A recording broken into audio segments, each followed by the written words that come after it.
Welcome to Addicted to Gear. My name is Tony. I'm very excited today because we have a very special guest with us, Mr. Brian Porter from Porter Pickups, that you guys probably already know about because they've been showcased on this channel numerous times. Today we're going to have an opportunity to speak to Brian about pickups and what goes into winding the great sounding Porter pickups that we all know and love.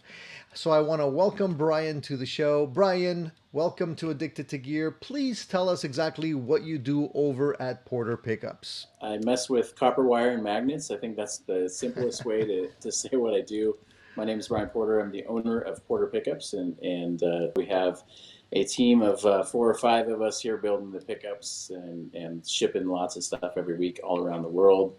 Been doing this business about 12 years, off and on, experimenting with guitar making as well, and it's just been a crazy ride. It's been a crazy journey, kind of starting this business and seeing it grow. And now we have about a 3,000 square foot shop here in Boise that we operate out of, and that's kind of the where I'm hanging out today, hiding in one of the rooms of the shop while pickups are being built on either side of me, and that's where we're at.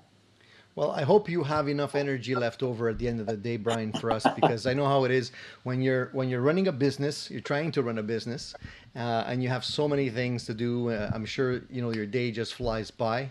So thank you for taking the time out of your busy day and entertaining us with a bit of pickup talk because it's one of my favorite subjects actually. So Brian, I know you offer custom wound pickups. So when a request comes in from one of your customers asking for a custom wound pickup or a specific tone, what is the process for developing something like that? Yeah, it's definitely a process for us, but thankfully all of our pickups are created with a purpose. We have sort of a mindset that we approach each wind and each design with, and really it's kind of a going with the end goal and then working backwards and saying what elements do we need to include to achieve the sound that they're going for. And many times someone will describe to us certain keywords or certain characteristics of a pickup that actually starts to narrow down our choices. So we have that several different forms that are more like kind of help-based forms on our website. And we like to think of it as almost like a tone doctor thing in a way, right? We're writing a prescription for your needs or your symptoms or what you're missing out of a specific guitar. I have Porter pickups in a lot of my guitars right now. I have a set of Anthem pickups in a Les Paul, which I thought were really, really great sounding pickups. We tried a set of Porter Hybrid Plus pickups in a Strat.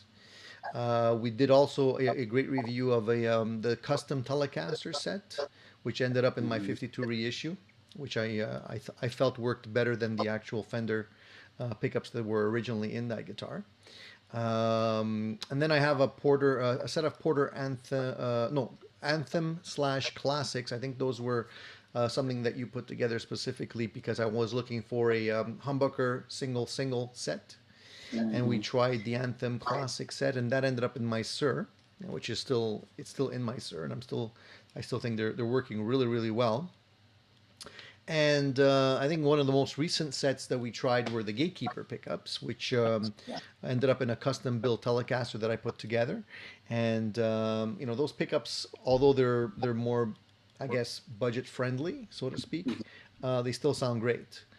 So maybe you want to, tell us a little bit about these specific pickups that I mentioned, and just for those people that don't know or not aware, like what the nuances are between them. I don't know if you could briefly talk about that. So the anthems are our PAF inspired humbucker. Everyone's gonna have got to have the PAF pickup, right? They've got to have some sort of vintage early humbucker inspired pickup, and we wanted to take elements of PAFs that we've liked, different early year PAFs, all the way up, into the early '60s. We tried the SGs with old PAFs. We tried 335s, Les Pauls, actually original ones. We were fortunate to have about 5 to 6 different collector types that were generous enough to let us try them out. They wouldn't let us, dissect the pickups, obviously, but they would let us borrow the I guitars, with understand. careful. Yeah, and we didn't want to borrow those guitars very long, to be truthful, just based on the value of Yeah, those guitars. But absolutely. we were able to, I've got a couple kind of Fender clean reference amps that I kind of use as like I know what this amp sounds like, so I can hear nuances in the pickups when I listen to them. So we ran each of those. So different guitars with an SG, a Les Paul, and like a 335. Kind of what do I like about the PAFs? What are some things that sound good to us? What are some of the elements that we think make some sound good? And we tried to basically come up with a flagship set that would address some of those things, like great sustain, great vintage tone, lower wind, so it's cleaner and clearer. If you're putting it in a mahogany guitar, it's going to really shine. It's going to really have that nice sparkle. We went with Alnico 5 magnets because they're just a great all-around pickup. So we're trying to obviously create a product that people will want to buy, and that is not so narrow focused. I don't really like the PAF world sometimes in terms of how crazy it can get, and some of the internet legends and that kind of thing, right? It gets a little bit wild. Yes, yeah. It's true. I've told this story many times, but I did have an argument. I don't think it was an argument, but I had a discussion, shall we say, with a gentleman who was asking where the maple came from, the maple spacers in the humbucker. And I said, "What do you mean? Where did it come from?" He said, "Well, is it East Coast or West Coast maple spacer?" And I was like, "It came from a maple tree. I don't know where the maple tree grew." And he's like, "Well, I'm not buying them if it's not East Coast maple." Wow. Talk about like, cork sniffers. Yeah, and I'm like, all it does is hold up the slug coil. It just keeps it flat.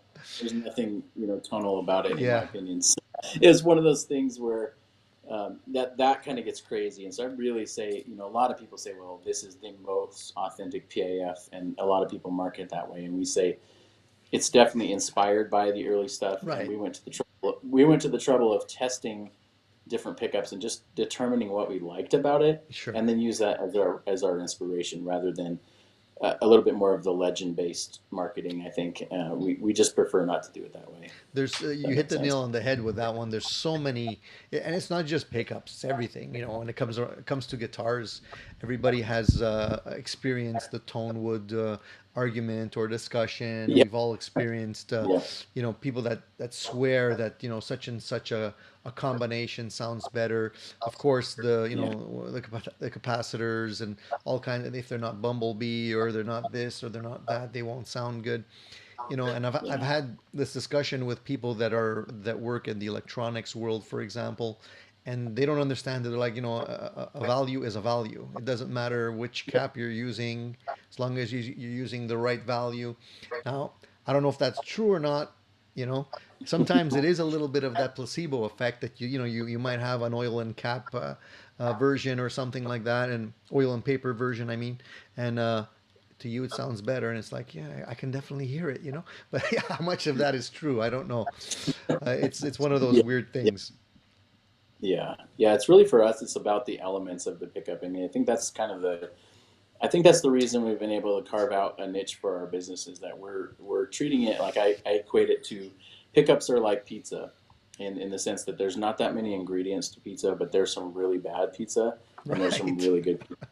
If you think about it, right, you can have a great slice of pizza and then you can have some just terrible pizza, and it's the same. It's the same basic ingredients. It's just about how they're put together, and it's about the quality of the ingredients as well. True. That is true. That's absolutely true. I'm sorry, I'm going to go shut off my air compressor. Oh, the compressor. Yeah, I thought I recognized it. Yeah, give me 1 second. Sure, no problem. There was one thing on the checklist that I missed because I had a meeting right before this, and so it was shut off the air compressor because it's gonna turn on in the middle of the interview, and there we go. So I have a small one in my garage, and I use it when I'm working on guitars and stuff. And sometimes I leave it plugged in, and it turns on in the middle of the night, and I'm like, oh, I hope my wife doesn't wake up. Yeah, I mean, thankfully we're in an industrial area, so it's not a big deal. But it's got just a little bit of slow leak, I think, somewhere, and so every so often it'll just jump on. And it's usually in a business call. It's usually, I mean, right behind this wall here is our kind of wood shop side of the shop. So there you go. It's exactly the same scenario here. Mine has a slow leak. I actually hear it. I just didn't bother fixing it, but yeah, it goes off every once in a while. It's okay. It reminds me I got to get to it. Yeah. So super professional. I'm sorry about that. Yeah, no worries. It's what it is. It is what it is. It's okay. So tell me a little bit about how you actually, like, how did you get into the world of winding pickers? Did you just wake up one day and says, and like, have you always had a passion for that, or just one day you decided that's it, I want to start a business and it's going to be winding pickups, or did you stumble into it? I'm always curious to know, like, how do people get into this? Yeah, so I was a hybrid of self-taught. Everything pickup wise, it's completely self-taught. It's a lot of trial and error. It's a lot of I read stuff, but I'm not a book learner. I'm a practical learner, and so I've got the early years of a whole bunch of piles of wire, just screwed up pickups, and kept kind of trying to make them until I got good sounds, and then kept kind of diving deeper into that world. I did an apprenticeship like right around 2000 with a guy named John Bolin, who builds for ZZ Top and Aerosmith and some of the crazy fuzzy guitars you see ZZ Top playing. He builds all of those. So I had a Right. guitar building apprenticeship. I think it was right out of high school with him, and so that was a kind of entry into the guitar world. I always loved guitar. I think I picked up guitar in early high school because my friends were playing, and I thought it was cool. And it ended up being like, because everyone that picks up guitar wants to be a rock star, wants to be a Sure. musician, and then we end up on YouTube instead, right? Right. Because we didn't cut it as musicians, Exactly. uh, but that's where we're at today, right? But but I started doing this apprenticeship thing, and the guitar bug was always there. I wanted to kind of experiment with making guitars, and then pickups sort of naturally flowed out of that. I remember the early years trying to convince my wife to let me buy a winding machine and let me try making my own pickups, and I told her, it would be a lot cheaper if we just, I was able to wind my own pickups for my projects, and of course that wasn't the case, right? You're buying a machine, you're buying solder, and you're Of setting up all course. the Yeah. tools, and then you're messing up a bunch of copper wire that's really expensive. And by the time, you know, after a couple of months rolled around, I could have just bought a couple of really nice sets of pickups instead of, Right. Yeah. Yeah. instead of just trying to do it. But again, it was something about just starting to carve out that sort of passion for making pickups, and I was putting them in some hobby guitars I was building at the time, and I remember just instantly, like the first two guitars I got, I tore apart and changed out necks and swapped pickups. So I was always in this mode of like experimenting, and I remember just my mom being horrified that I took this new guitar that I got and when I was really young and ripped it apart and painted like it was a PV Predator, and I think I ripped it apart and changed the color, and, Yeah. and I changed the headstock shape and all sorts of weird stuff, and so that sort of started the bug, and I always wanted to do something guitar, and so in the early years I started making wines and giving them to friends, and I honestly I gave them to friends that were a little bit more brutally honest friends. I knew that if I Those are gave what them you need. certain friends, they'd be like, "Yeah, these are the best thing I've ever tried," and they just wouldn't tell me the truth. And so Right. I gave them to people who were like, I do like it. It's not any better than what I have currently, but it's almost there. And so then that was a way for me to go back and kind of reverse engineer what I did, and then I just continued to like kind of improve that. But my focus was always from the beginning is being a practical solution for musicians and finding taking the mystery out of pickups a little bit in terms of what do I need to do to achieve the sound that I want, or if someone tells me what they want, how do I get there? And that's how the first probably five or so models for Porter were created. Someone's like, I got Telecaster pickups, and I just don't like how twangy they are. And so we would make a wine that was less twangy, and the customers were super happy. And so it kind of snowballed from there.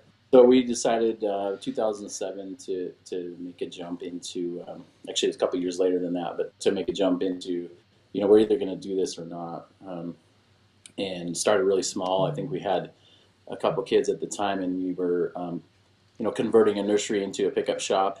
Every day it would like morph in, move the crib over and Sure. bring in the Priorities. soldering iron. Yeah, basically. So our first employee was actually in our garage and building pickup bobbins, strap bobbins and telly bobbins, Sure. and he would be in there and made a little space heater, and it was like 5 degrees in the winter outside, and he'd be sitting there freezing and building bobbins, and so this was the early days of just trying to piece it all together, and so now here we are. Flash forward, we've been doing it full time over 10 years now, and um, just steadily growing, and it's been a wild ride. It's a lot of work. It's Sure. I this can thing has imagine. become such a large beast now for me to manage, and for my wife and I are pretty much co-owners of this thing, and so we're both pouring a lot of time and energy into it, and it's been great. We have a fantastic crew. These guys are just killer here that are working and building pickups, and yeah, we're doing a lot of really good stuff and having a blast doing it. If you're winding pickups, one of the things I could only imagine is how much R&D time goes into developing a good pickup, right? So you probably have to wind a lot of duds before you get somewhere where you're happy with it.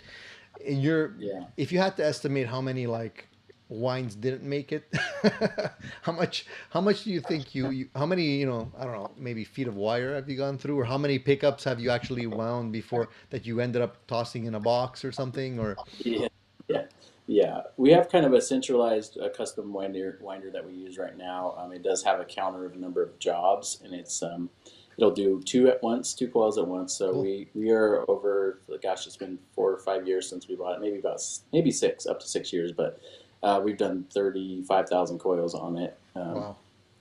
since we got that, and then I did quite a bit more before, and we had other winders and things like that. So it's been we have put in our turns, if as they say in the biking world, earn your turns kind You of thing, earned your right? turns. Uh, Yeah. yeah. So we have done quite a bit. So as far as prototyping, when we go to prototype something now, we are within 1 or 2 tries to get it. To be honest with you, in terms of what we want to, the goals that we want to do. Even as we custom wine something, people are like, "Wow, how'd you get this?" I'm like, "Well, I don't want to tell you how I got there because Yeah, well, I've got pounds of copper wire that are screw ups that's right. and That's right. That's terribly right. built bobbins and all the things the early years that Porter had with them, and so we put in the time to kind of get there sooner, if you will. Like a lot, our last 3 or 4 product launches, we have had the idea. We've literally prototyped in one day from idea to finished pickup, and even in a guitar, and then it gets released. So we were able to do quite a bit, and that helps us serve the customer. It's a lot because again, I wish I could have just learned certain ways to kind of go faster, but I think I've done so much to create the experience now. I can work the process of the shop. I can work directly with companies and guitar builders and people that want specific sounds, and we can develop lines of pickups for them, and special run type things that are truly unique to them, then serve their ultimately serve their customers as well. So I'm curious to know what pickup in your current lineup tends to be the most popular right now. Yeah, man, I would say like our vintage custom Strat pickups are pretty popular. The custom tellies, I think, which you have, are also one of the better sellers. The 9Ts, which is our Telecaster P90s, those two are up there in the Telecaster category. And then in terms of humbuckers, it's usually the smooth classic combination, so the smooth model in the neck and the classic in the bridge, and then the anthems are very close in terms of. So it's kind of the flagships of the Strat Telly humbucker are definitely like far and above all the fringe stuff. But we do obviously sell the Jazzmasters and Jaguars, mini humbuckers, kind of that the others, if you will. we sell some of those, but those are more of kind of our custom shop, and we just want to be able to offer those for people that have the more non-traditional pickup guitars for sure. So one thing I think I didn't see on your website, maybe this is on purpose, or maybe you just haven't gotten around to it, but do you offer any kind of those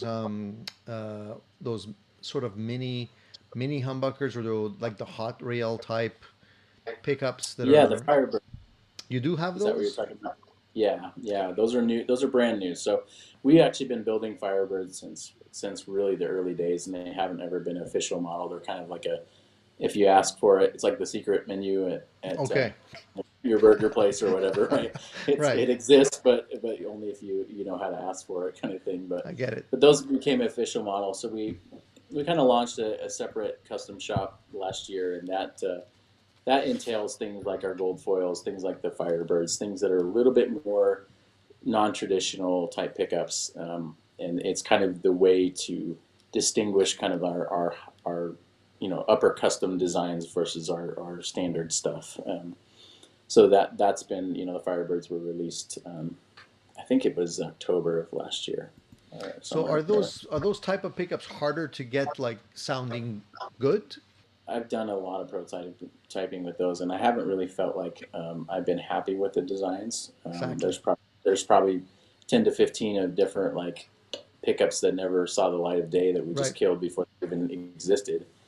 Because it's like we can create something that cancels the hum, but if it doesn't sound stratty or if it doesn't Right. sound good, Right. I don't care. I don't care about the hum at that point, right? Yeah, It's exactly. got to also sound. It's got to also sound good. So we've killed models. We used to have a couple different models that, um, truthfully, we kind of built just for specific companies, or we built for. Well, we really want to just make this sale, so let's build this pickup, and we ended up just not being really happy or not really being inspired by it, to be honest. And so those things don't last if we're not inspired by what we create. We're kind of cheating ourselves, if Yeah. that makes sense. And so we said, hey, let's get rid of these things because they're not fitting into the core values of what we want to do as a product, as a company and product lines. Makes sense. I mean, honestly, I've had this discussion. I have it regularly, actually, with friends and other people that tune into the show, and they often ask me, to suggest a noiseless, like, single coil, you know, Mm. and all the experience I have with these noiseless single coils is that I've never found one that I actually liked. So there's yes, you can cancel the noise, but then you also lose some of the nuances that make it sound good, in my opinion.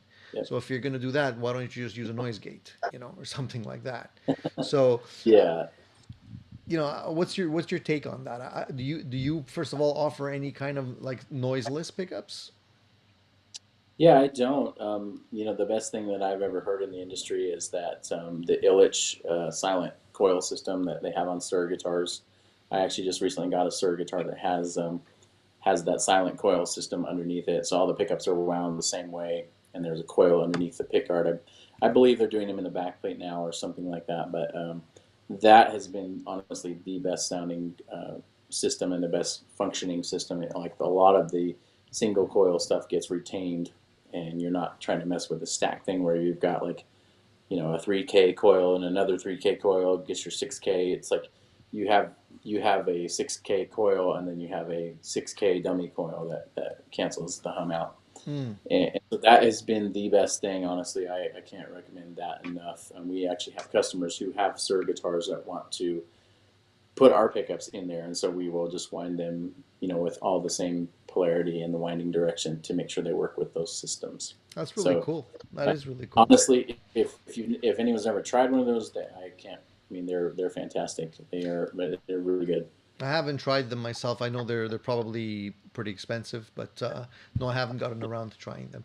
I'm not a Yeah. big stickler. Like, I don't mind a little bit of noise. It hides my mistakes a little more, so it's fine. Yeah, but the wrong notes just have more buzz on them, so Yeah, it's yeah, kind of it's true. That is true. One thing I wanted to ask, and I'm sure a lot of people want to know about this, is your Gatekeeper pickups. yeah, of course. And the reason I'm bringing this up is because everybody's looking for a deal. Obviously, not everybody can afford spending more than the cost of the guitar to replace the pickups. So sometimes, if you're playing Yeah, a $200 Jackson or something like that, you want to you want to change the pickups, you want to get something that's affordable but sounds good. The Gatekeepers impressed me. I thought they sounded really good, and it's for me, I'm the type of person that doesn't necessarily believe that a pickup necessarily has to be expensive to sound good. Some people will automatically just look at the price point and say, no, it can't sound good, but I don't think right. that's necessarily true. So maybe you want to talk a little bit about these, and how they came about, and why you decided to offer these. So we actually went through an extensive, probably 6 to 8 month process of developing them, including working directly with the people who are winding them and saying, I want you to do it this way. I want you to change this about the recipe. And then I want you to send me a set. And then we would put it in a guitar and spend about 2 weeks evaluating it, come back. And so the R&D was like insane. I mean, it's like the amount of time we put into these products for what they sell for is kind of ridiculous, but it's like we're putting our name on it, and then Gatekeeper's another name for Porter if you Right. didn't make that connection. Yeah. Um, but it was like, how can we do something that really does have the best bang for the buck in the industry, and that can help people who, I talked to a ton of guitar players kind of that summer of 2020, and they're like, man, I lost all of my gigs. I have no gig money. I don't know how I'm going to buy new gear. I just, I mean, I'm talking to Mr. Addicted to Gear here anyways, right? You are. But guys, guys like us, right, are, we're like, man, I just kind of like buying pedals, or like buying guitars, or whatever. And this allowed us to kind of continue our mission with, but have people that, obviously, had more affordable guitars, could upgrade them, but also people who are just like, man, I got maybe scratch $100 together for the set, and this gives me an opportunity to, like, improve my sound, and I know I just don't have a lot more than that to spend, but I can take my, my favorite guitar, and just make it sound better. So it's been a super rewarding process to create the Gatekeeper line, and I didn't want to do it unless they sounded good. I could go anywhere and get pickups made with my specs, but this is a process that, I had developed some trusted connections over time. It's a small shop that's winding them.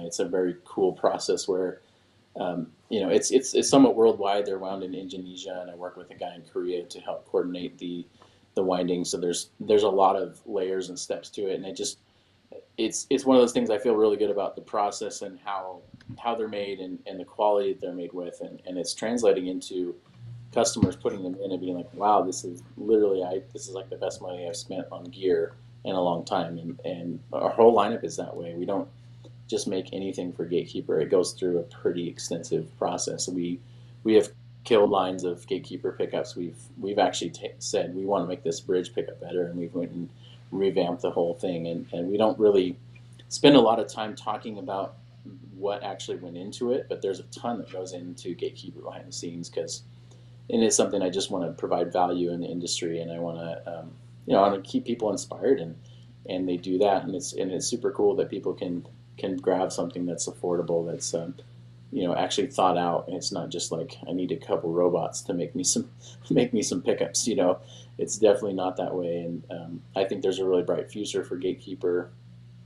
We did have a few supply chain issues there with some COVID shutdowns, and I think there was about a 4 to 5 month period where we couldn't get anything Gatekeeper, and actually, as of the recording of this video, we just sold out again. So we are looking for kind of the next batch, and kind of almost like, it feels like we relaunch Gatekeeper every couple months, because it just gets just logistics get very tricky.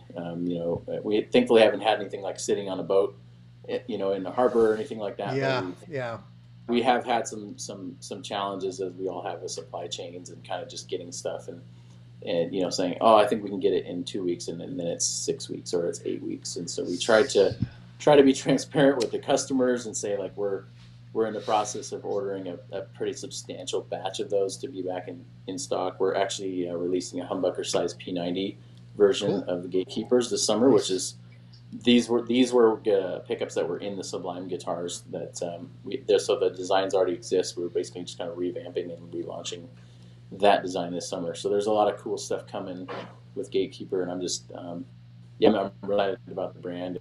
Gatekeeper is also going to be accessories and other things in the future as well. Very cool. I'm be happy to. I'm anxious to see that. No, I think I could vouch for the quality of the Gatekeepers. I think they're outstanding, and I don't want to say outstanding for the money, because for me, either a pickup is good or it isn't good. It's not a question of, So, I'm very happy with the ones that are in these guitars that I have here, and I think hopefully the people can see that when we do our reviews of them. But I encourage people to try them themselves, not just listen to a review, because you're listening to somebody play it through a specific guitar, a specific amp, a specific recording process, and you can't feel what the pickup is doing through a video. So it's always better to try one out yourself, and I could vouch for the Gatekeepers as well as all the other pickups. I haven't really been disappointed. I mean, and I'm pretty picky about pickups. Anybody who's been watching my show knows that. I don't know why so many pickup sets that I've tried. I tend to like specifically neck pickups, humbuckers, that are more clear, that are less muddy, less low lower end, more mids and highs. Almost, almost. I like them when they sound almost like a beefed up Telecaster pickup. Yeah, But I find that there's not a lot of people doing that, and so many times, you buy a set and you're hoping that it's going to sound good. All the specs look right. They're using the right type of magnets and the right type of wire, but no yeah, cigar, and you're disappointed. right. You're like, another pickup that doesn't sound good. It's like, why is Yeah, that? So I don't know what the challenge is, or if it's just because maybe more people don't want that sound. Maybe I'm in the minority, but I figured that's I like that sound. I like that openness of the neck pickup, which I find yeah, is not as common, uh, unfortunately. yeah, definitely. Yeah, again is the recipe, and it's the collection of the ingredients that really make a difference. There's pickups that are wound with wire types that I don't want to use on our own brand of pickups, and they're in some major guitar manufacturers, and I've tried to make pickups with the same exact wire supplier that they use, and something's missing. It's a bit sterile. And I really try not to get in the weeds of like the craziness of the recipe, but there's stuff that sounds good and there's stuff that doesn't, and that's kind of when it doesn't sound good, we don't stay there too long trying to make it something that it's not.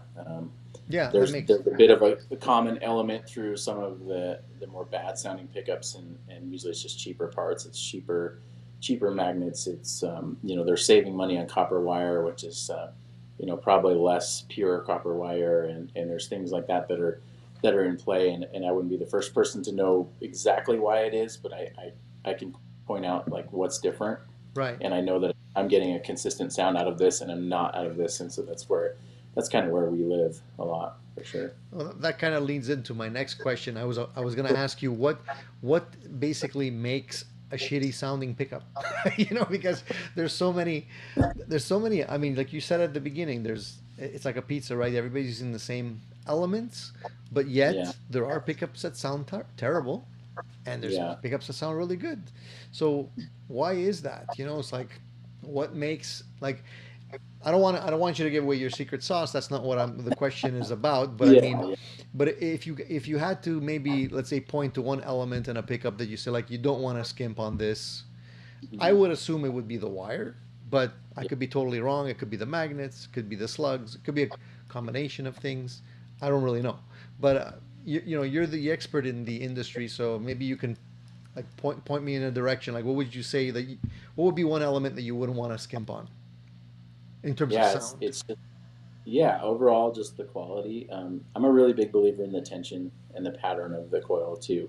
So if you get more mass-produced pickups, there's no there. The tension is going to be very consistent, which can be good or bad depending on what you're trying to do. If you have a certain wine with a certain tension, you're going to get predictable results. But if you're using subpar materials and then getting predictable results, then you're predicting your subpar sound. If that makes sense, you're guaranteeing that there's no variables in them. I like really we hand set all of our tension. We don't have tensioning devices in the shop. Again, I don't want it to be consistent. I want a human being touching the wire and saying, "Is this tension appropriate for the coil that we're about to wind? Is it what we want?" So we do some straight wind patterns. We do different amounts of turns per layer. We do more complex. Our anthems have 13 different winding patterns inside the coil. Our 60s strats have 15 See, that's different. cool. I didn't know that. It's a kind of recreating a scatter wound version Right. of kind of our early models, and so we're Very like cool.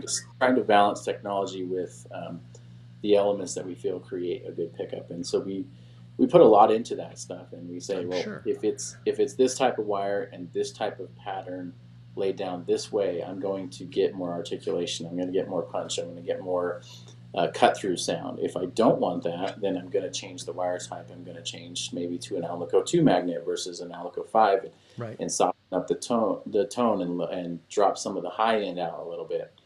And so that to me is kind of the way to create a good pickup is obviously start with the good ingredients, but then learn about that marriage of magnets and tension and Right. pattern and How to put copper them all wire together. material, Yeah. gauge of wire, all that stuff is going to going to create the. So there really is a secret sauce, but it's only in the combination of all those things. It's That makes not, sense. you know, Yeah. there's no magic behind it other than just, good old fashioned hard work, if that makes Oh, sense. that makes sense. That makes total sense. And I didn't that's one aspect I didn't realize, but it's a great point that, the human element to all of this, and, all the different patterns that are possible. You put all these together with all the different elements, there's a lot of different combinations, because I'm sure a lot of people out there are probably thinking, well, pickup's a pickup, a humbucker's a humbucker, but that's not necessarily true. There's a lot of ways that you can make the combination of, the artist's touch in terms of how much tension or how little tension is required in all the patterns that you Yeah, mentioned, to actually make it sound pretty different from the next one. So that yeah, that is really cool. So it really is like, I guess it's, you got to put in the man hours to basically get to that point where you actually know what you're doing, and you can feel like yeah, what tension is right, what tension is going to eventually make a great yeah. sounding pickup. Yeah, and if the tension's too loose, it's not going to work out. It's going to actually affect the sound. If it's too tight, that's also going to affect the sound. A lot of times, people are really fixated on a reading of a pickup, so it needs to be Yes, like that's true. 8.3K, Yes. and I really do not like that. I really think Yeah. that's such a false thing in the industry. This reading does not equal this kind of sound or this kind of tone. Right. I've got Right. a 14K pickup that sounds like a Strat pickup, and Right. it's not because it's a hot pickup. It's literally not a hot pickup. It just has more resistance than the other one, but it actually is a different set of wire and different set of winds that create that. And so that's one thing we fight in the industry a lot. Is like, well, this is reading this and it's way too low, and it's like, no, it's not too low. It's actually right where you need to be based on all the design elements, and then that's going to now contribute to how it's going to fit with the sound that you want. And so I would say that there is a handful of those things, and I don't like to get in the weeds with that in terms of like I'm not ready to go fight everyone in the Sure. industry about Sure. it, No. right? No. But at the same time, people will question that, and we've wound a few coils in our day, and so we kind of say, well, this is our experience, and this is what this number means, and the number can be a starting point, but really we are basically trying to get a flavor profile more than we are a number, and you can't be married to that number because that number does not tell you the whole story of Makes what the sense. pickup is. It makes total sense. This is why I love pickups, because there's always going to be like a different one. It's going to feel different, play different, have different characteristics and nuances if you're playing at different levels with different gear. So there's really no reason to stop trying pickups, in my opinion. Of Some course people, not. so, Just as oh, long as they're with us, you right? don't know how many people razz me about that. Like, here he goes, popping out the pickups again and trying something else. But it's like, yeah, why not? It's like, eventually you get the right combination of right Yeah, guitar, right pickups for the right type of music that you're playing, and you hear the angels sing, and there's nothing wrong right. with that.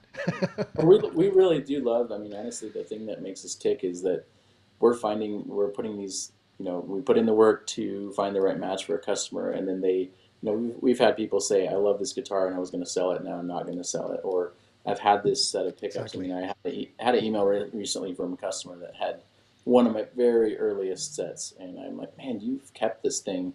Like, bravo to you for not changing your guitar a million times like everyone else does. And but Yeah. they're just like, just love this sound, and they were like, "Can you remember what you did?" And I'm like, "That was 2008. I can't, It's like, can't darn, remember back I, that far." I should have took Um, notes. yeah, yeah, exactly. But yeah, But that's so fun for us, right? It's like that's the purpose behind what we do, is really just creating those inspirational things, and we love seeing where the pickups go. We're guitar nerds. Everyone here is guitar nerd, and it's like, man, did you see what they did with this guitar? And so if you've bought from us, or you have a guitar, a lot of times we have our pickup chooser form on the website, which is a great form for you to fill out. Attach a picture of your guitar, and if you're not sure about what you think might match visually in terms of cover types or bobbin colors, we actually will help with that too. If you're brand new in the pickup world and you're just not sure, that's fun for us too, because we'll say we have a little section that says, and I think of you every time I see this, but tell us about your gear. It's just a little section, meaning like What this are is you my playing? guitar, Yeah. my amp. But then we get guys that'll send this is my cable between pedal 23 and 24, and then this is my, it's insane. And there's like, they write us basically like a graphic novel of, all their gear, and it's equally awesome and intimidating, I guess, at the same time, for sure. I could imagine the patience you must have just when it Well, comes to stuff like that. I think it's like, you deal with guitarists all day, I deal with guitarists all day, and I can say this like without offending anyone, but we're a weird bunch, right? We Guitarists are. are a weird bunch. Yeah. We have some weird traditions, some weird habits. We do some goofy things, and that's just the reality of it, and that's okay. That is absolutely true, and that's one of the questions I wanted to ask you. Just the industry is always changing, right? And you see Yeah. that right now there's a lot of changes as far as volume levels. In the past, people wanted the big amps, the big heads, the big combo, the 4x12 for cabs, and they wanted to feel their pants, you know, swaying in the Mm-hmm. breeze when they hit the power chords. Nowadays, people are going towards more, I guess, lower wattage amps. A lot of times, they're not even using an amp. They might be using something like a neural effect unit or a fractal Yeah. or a Kemper or something like that. How does that how has that changed what you do in terms of like producing pickups? Do you find that you're changing the formula a little bit to suit that, or you're just kind of going full speed ahead and producing the pickups like you always did and not really worried about that? Yeah, we haven't really changed anything because of that. I think that at the end of the day, the pickups are the translation of what you're playing. They're the translation of the vibration of the strings and kind of how you touch the fretboard and the frets and the way you push your chords down and all that. So we're basically kind of on the forefront of what that signal is going to be anyways, if that makes sense. So we're Yeah. we're we're basically the pioneers, if you will, kind of getting you ready to explore the new territories of wherever you decide to plug your guitar in, and that does still affect in digital worlds. You're getting a better translation. You get something better suited, even if you're modeling an amp or even if you're going through your Marshall stack. We're still kind of before all that, if that makes sense, That as makes total opposed to sense. Yeah. and that's why people are liking more like the EQ pedals, or they're liking stuff that has a lot more adjustability, because we want to be able to tailor something that is going to give your guitar the best response and the best signal before it even leaves the output jack. And then from there, do what you want to do, right, with the rest of your signal and kind of color it. But having a foundation where, a lot of people are trending towards maybe lower wind pickups, some stuff that's cleaner and clearer. That way, they can choose to use the tone knobs on their pedals or the tone knobs on their amp or their guitar, because they have a better clean reference to start with. And so it's opening up a lot more creative outlets. If you just want your guitar to be super bright, pickups can help with that, and then you can color that sound, and maybe you have different layers of drives, or you have boost pedals, or whatever you need to kind of create your sonic profile. So that's kind of the way we think about it. That's the way we approach it. Honestly, the digital world has definitely impacted some of our guitar amp making friends, and that kind of thing. And we have a mix of digital and regular amps here in the shop as well, because they both serve a purpose, and they both have a lot of value on either side of the coin. So we're definitely not biased either way. I mean, there is definitely nothing like hearing a tube amp in the room, That's but true. it's also nice to have a box that's got a bunch of weird effects that I don't have to Exactly. 300 for. You know, You need both. yeah, you need You it. need Yeah, you both. need everything. I mean, it's. We had one gentleman come into the shop. I think it was a couple years ago, but he wanted to try our Telecaster pickups, and we only had two different tellies in there. We have 5 or 6 telly models, and he's like, "You should have one of a guitar for every model that you sell." And I'm like, I'd love to have that many guitars, but I don't think that I can have a business if I had a guitar to represent every model we sell. That's right. So I didn't really take his suggestion as much as I would have loved to do that and buy like 8 Telecasters that Yeah, day. It yeah. just wasn't going to happen. No, that's it. I did see a really cool thing. You probably have come across it as well. But there's a manufacturer that makes a guitar that has like a pop in system for pickups, so you can actually just Hmm. pop in like a modular thing. It Oh would, yeah, yeah, I thought that would be great for testing pickups because if you're testing pickups all day long, you just pop them in the back and they just right. have a connection and you don't have to take anything apart or the strings apart. So that might be something you should look into in case in the future somebody wants to try it in different Yeah, different pickups for you don't have to have 20 guitars or whatever it is and it might work right. better.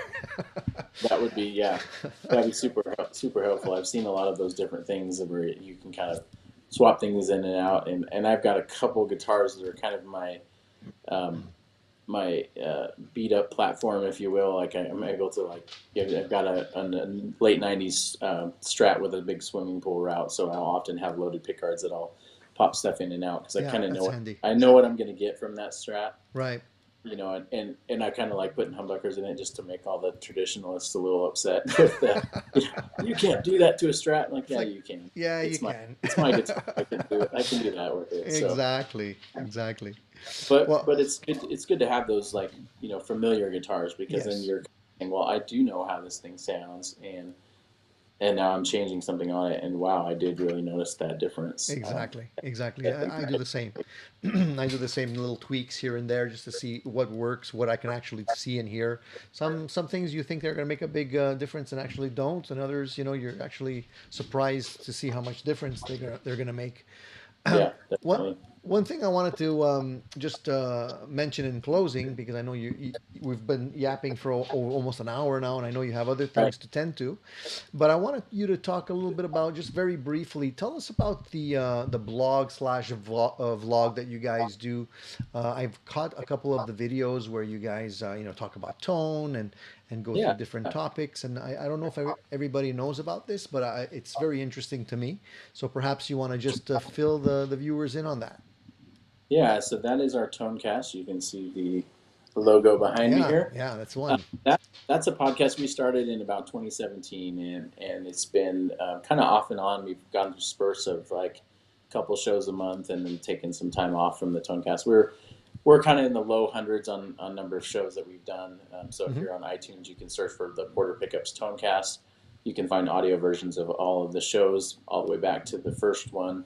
Um, Typically, that includes whatever we want to talk about. So I use this as a like I want to talk about industry stuff. I want to talk about like through the summer of 2020, we actually interviewed music venue people, artists, music store owners, kind of like how are you surviving the pandemic? What are you doing to keep yourself busy? How's your band going to make it? And so there was a lot of really that was where it started to really gain a lot of purpose for me. Is that we all love this industry. We all need this industry to work from top to bottom to do what we do, and so that's been a really cool use of the Tonecast. And then, as of the last couple episodes, we've been video simulcasting. So we're putting it on there. If you just want to listen to us instead of look at us, you can go to the iTunes or you can go to our Podbean page. You can find that on our website, the Tonecast. But that's something that we just enjoy talking guitar in a little bit more of a longer format, kind of like what we're doing here. But we also we cover some interesting topics that pop up in the industry, and we've talked about everything from supply chain things to recently just talking about dynamics of owning a business and how we got started and how um, how it's just a challenge to kind of keep the inspiration alive and keep things going. And so I just want to be more open and transparent with kind of who we are as a company, and it's not a lot of mystery behind who we are, and just it's just a little bit more real. It's like truthfully, it's just a bunch of guitar dudes here and hanging out, making stuff, and we really want to. We don't have to like show it all the time, but we want to just say like this is who we are, and we do love talking guitar. We love modding guitars, and we love sharing a little bit more deeper dive into our pickups and all that. So the video part is new. There's been just a handful of episodes up on simulcast, but it's a great way if you're just looking for some cool guitar content to listen. We're not necessarily the most like charismatic guys, and but we enjoy talking about topics. We love having interviews. I like to interview companies that we work with. I like to interview industry people and kind of just come at it from a little different angle and just share these new companies that I like. I like talking to people that I really want to feature and tell people the guitars that inspire me and the things that I enjoy about just about the industry. And I try not to have too much controversial stuff on there, but we do talk about like crazy things that come up in the industry.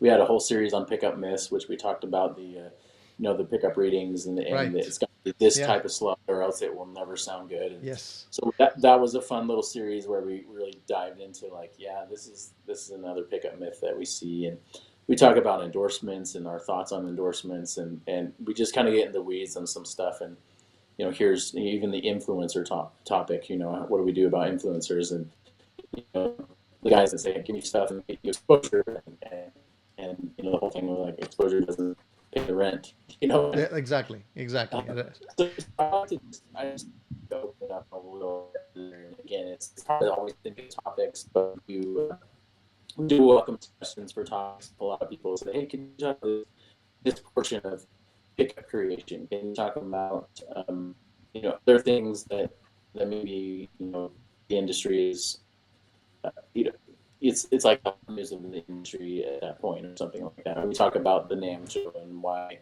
we're not going to the NAMM show this year, why we did go a couple of years ago, and what that was like for us. And so we kind of just get into, I guess, all those elements of the stuff that we kind of deal with as a business in the industry. And we kind of just want to take people along on that journey. I want to encourage the viewers to get in touch with you if they have any specific pickup needs. What would be the best way for them to reach out to you? I'm assuming it would be through email or through your website. Yeah, porterpickups.com is a great way. I did mention that pickup chooser. That is really like the biggest thing that we offer, and our goal is being the most helpful pickup company out there, and that includes a lot of personal time with each customer. It does take a lot of time. I mean, those pickup choosers are stacked up all the time, and we've got several people here that will talk to you and just kind of walk you through. There's no wrong questions. There's no, if you come with zero knowledge about pickups, that's fine. We're not gonna make you feel small, or we're not gonna, Right. you know, Yeah. treat you bad. It's literally like we want to help you, and there's often times where we say, I don't think your issue is needing a new set of pickups. I think you should start here first, and we're not just looking to make a sale. Honestly, I mean, truthfully, it's like talking to your guitar buddies, and it really consumes a lot of time. It can be very exhausting for us, but at the same time, it is something that directly relates to building relationships with customers, and we're doing that over and over and over again. That creates lifelong customers, which we want, and then they tell their friends, and so try out the pickup chooser. It's free to fill out. There's no obligations. If you want us to call you, we'll call you. If you want just a text, or you want just a quick email response, I'm deciding between this and this, to help me decide. We'll help you decide, and that's really the best way, using the website to communicate with us. And other than that, just some of the regular social medias: Instagram, Facebook, YouTube as well. Those are the places you can find us. Very good. I'm happy you mentioned that. I mean, I think people are a little bit reluctant sometimes to put all of their trust in somebody because they think that, they're definitely just going to try and sell me something even if I don't need it. So it's very refreshing. Yep. It's very Yeah. refreshing to hear that you really want to guide them in the right direction. I think people will truly appreciate that. And that's it's a rare thing today that to find somebody that will actually tell you that and be honest with you. So I think that's really really great. Brian, I hope your first time on Addicted to Gear during the live chat like this was fun. Hopefully it will Yeah. not be the last. I can talk to you for hours. I mean, we're just scratching the surface here. So you're Oh more than man. welcome to come back anytime you want. If you have any free time, which I don't think you have much of, but if ever you do and you want to come back, the invitation is always open. Keep us posted whenever you come out with any new pickups so that we can check them out and see what's going on your end. And keep up the great work on all the awesome pickups. It's really it's great to see so much great stuff coming out of Porter Pickups. Yeah, and thank you likewise for your support, just in checking our products out and making the videos and kind of introducing us your channel to our business as well. I think that it's all about finding the good people in the industry, and I think you're one of them. And I know that your Thank you. followers feel the same way. So yeah, it was a pleasure today for sure. I appreciate that. Yeah, and like I always tell my viewers and subscribers, I'm not gonna say something's good if I don't feel it truly is. And I think Yeah. that's part of the reason why they tune into Addicted to Gears, because they know like I'm not just gonna blow smoke. If it's good, I'll say it, and I don't mind promoting something that's good. Yeah. But if it's not good, I'm not gonna waste their time and force them to buy Yep. something Yeah. that they're not gonna be happy with. Because then they come Yeah. back to me and say, "Oh, you said it was good." It's like I trusted you. Yep. Exactly. Exactly. So it's great to have to know that I don't have to worry about that. I'm sure they're going to be very happy if they check out some of your pickups. Yeah. So Awesome. keep up the great work. All the best. Hopefully the next year will be better than the previous, and it'll be all great things moving forward. Keep in touch with me and just let me know what you have in store so that we can help promote you. Will do. Yeah, we'll get some. Definitely have some stuff coming your way. I think here in the next little bit. Got some new things. Not got some new things cooking. So Very cool. check Very back cool. with the channel. There'll be some more quarter stuff happening here. I'm Awesome. sure. Awesome. Thank you very much, Brian. It was a pleasure talking to you today. For those of you out there that are watching, I hope you enjoyed the content that we're producing here on Addicted to Gear. If you do, then please like, share, and subscribe. It's pretty simple. If you guys want to participate in our live Sunday shows, tune in Sunday morning, 10 o'clock Eastern Standard Time, and you can ask your questions, and we can have a one-on-one directly with all our gear addicted friends right here on Addicted to Gear. See you soon.